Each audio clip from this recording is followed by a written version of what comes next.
You're listening to a production of the National Media Archive. To learn more or volunteer, go to nationalmediaarchive.com. The story of where humans come from is mostly just guesswork, blurred out by time, buried under layers of earth, and told in fragments no bigger than a thumbnail. While it's commonly taught that we evolved from apes, the full picture is almost entirely missing. That changed, at least in part, in October of 2000. Deep in a rugged, remote area of Kenya, something was pulled from the ground that could be the earliest human ancestor ever found. And it wasn't just a bone. It was a moment. One of those discoveries that instantly flips the script on everything thought to be true. February 2001. The world learns the news. British, French, and Kenyan scientists announced they had found something near mythical. The remains of a creature that might sit exactly at the fork in the evolutionary road when our ancestors left the trees and started walking. If true, it would rewrite the earliest chapters of the human story. Martin Pickford, a British geologist and paleontologist with 3 decades of fossil hunting under his belt, called it the find of a lifetime. He's not wrong. Big breakthroughs in science are rare. When they land, it's like catching lightning in a fossilized bottle. Working alongside him, Brigitte Senut, a fossil morphology expert, shared the same museum base in Paris, the French National Museum of Natural History, one of the oldest museums of its kind in the world.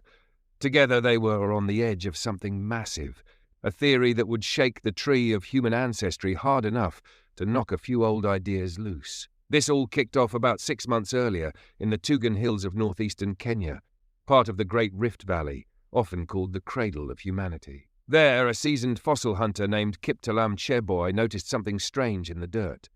Just walking along a dried-up stream bed when he spotted a shape, a texture, he flipped it over and realized those were teeth, human-like teeth. His heart nearly left his body. And just like that, the chase was on. Cheboy worked with the Community Museums of Kenya, which was closely connected to the French Museum. Once they got word, Pickford and Senut left their dig in Uganda and rushed to the scene. Pickford was the first to find something serious. A femur, a thigh bone. It looked eerily human, the kind of leg bone that doesn't come from a tree dweller. Then Senut added to the pile with an upper arm bone, a humerus. Bit by bit, the fossils were stacking up. Within 2 weeks, they had 13 fossil fragments from 5 different individuals, a creature totally new to science. And even more shocking, it was old. Really old, as in 6 million years old. To put that in perspective, modern humans, Homo sapiens, are around 100,000 years old. That's about 5,000 generations ago. Homo habilis, the toolmaker, lived 2 million years ago. Lucy, the famous Australopithecus, was dated at just over 3 million. If this new find was 6 million years old, it predates all of them. The implications? Huge. Because it was found in the year 2000, the press dubbed it Millennium Man. But later it got an official name, Orrorin tugenensis. Orrorin means original man in the Tugen language. Local myth talks about the first human and that name stuck. In French, aurora means dawn. Appropriate. Though in Italian, Orrorin sounds like horror, which was, let's just say, less ideal. But was it really that old? Dating fossils directly isn't easy. Bone turns to stone, and carbon dating doesn't work once the organic matter is gone. So instead, researchers date the sediment the bones were buried in. In this case, that sediment was sandwiched between 2 layers of ancient volcanic rock. A lava flow called trachyte beneath dated to 6.2 million years ago. Basalt lava above dated to 5.65 million years. That puts Orrorin right in the middle, between 5.8 and 6.1 million years old. And that alone makes it a game changer. To confirm it, the team brought in a group from Chuo University in Japan. They ran magnetic analysis because the Earth's magnetic field has flipped multiple times over the ages, leaving unique markers in the rock. Combined with the known age of nearby fossils, elephants, horses, and monkeys that also lived in the area, the evidence all lined up. Orrorin wasn't just old. It was legit. So what was this animal? And why does it matter? Because it might be the earliest evidence of what separates humans from every other primate on Earth. Walking on 2 legs. Bipedalism. According to Brian Richmond, a bipedalism specialist from the University of Illinois, walking upright is the real signature trait of the human lineage.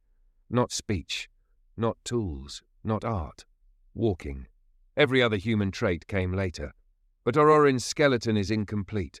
No knee joint, which is usually the best way to tell if something walked upright. In humans, the thigh bone angles in toward the knee, allowing efficient walking. Chimps have straighter legs and a wider gait. Orrorin's femur has hints. There's a groove for a muscle that helps bring the leg inward, something that's necessary for bipedal locomotion. That same groove is seen in modern humans, but it's also occasionally found in gorillas and other apes. So it's suggestive, not conclusive. To dig deeper, literally, researchers took a closer look at one key part, the neck of the femur. When humans walk upright, the stress on the hip joint changes how bone grows. The underside of the femur neck becomes thicker to bear weight. Using a CT scanner, the same kind used in hospitals, they built a 3D image of the bone. And there it was. The thickened bone at the bottom, thinner at the top.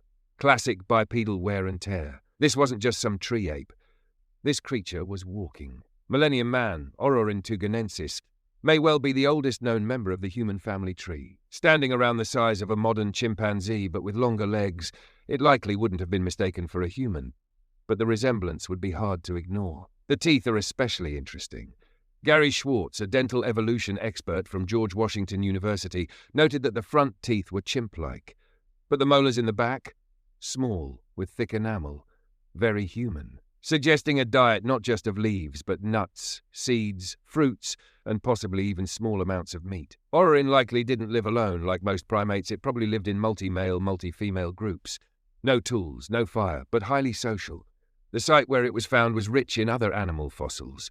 Colobus monkeys, small deer, hippos, all signs of a forested environment. This wasn't open savanna. It was still very much the trees. And that matters, because it challenges the classic idea that early humans started walking only after forests died off and grasslands expanded. The old theory said we walked to survive in open plains.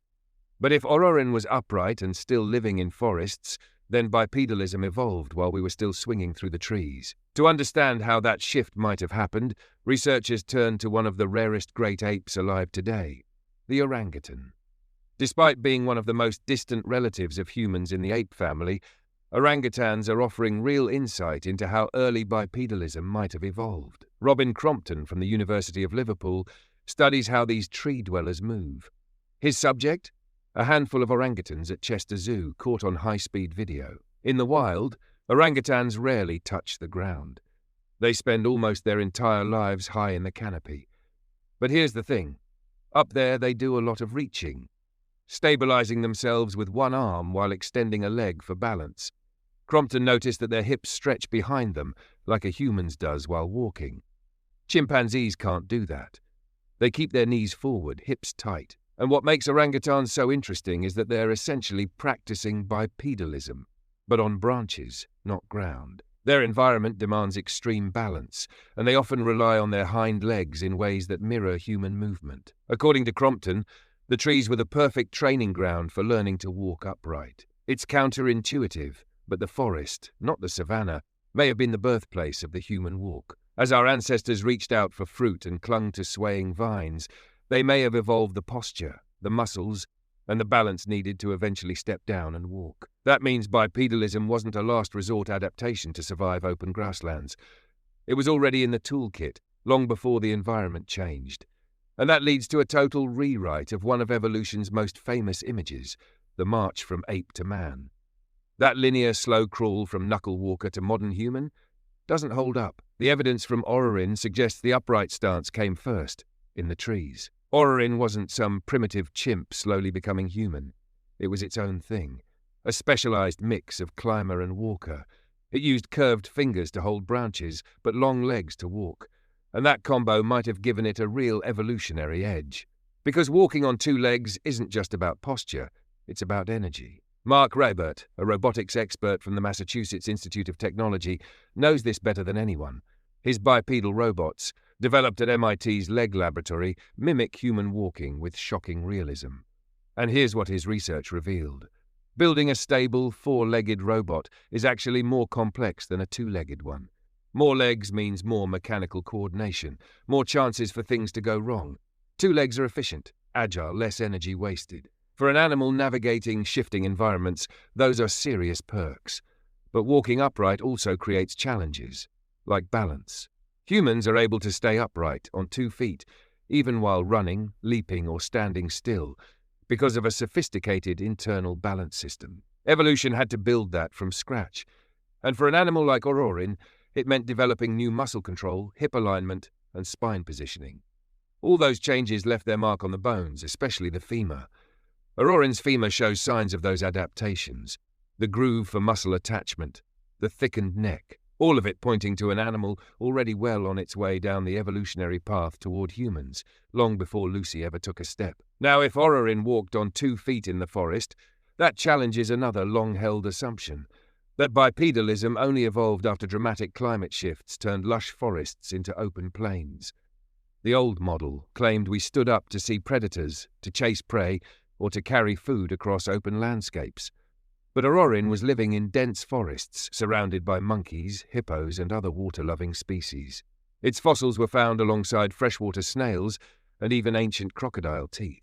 It wasn't chasing antelope across the Serengeti, it was dodging big cats from tree to tree. And predators were a real problem.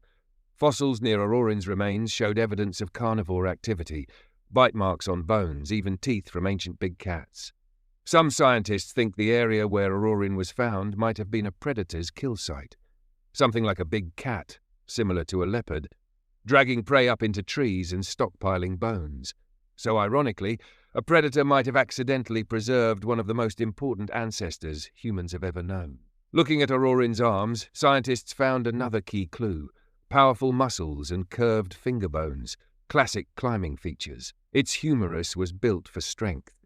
A big flare at the end meant huge muscle attachments, the kind needed to swing, grasp, and climb.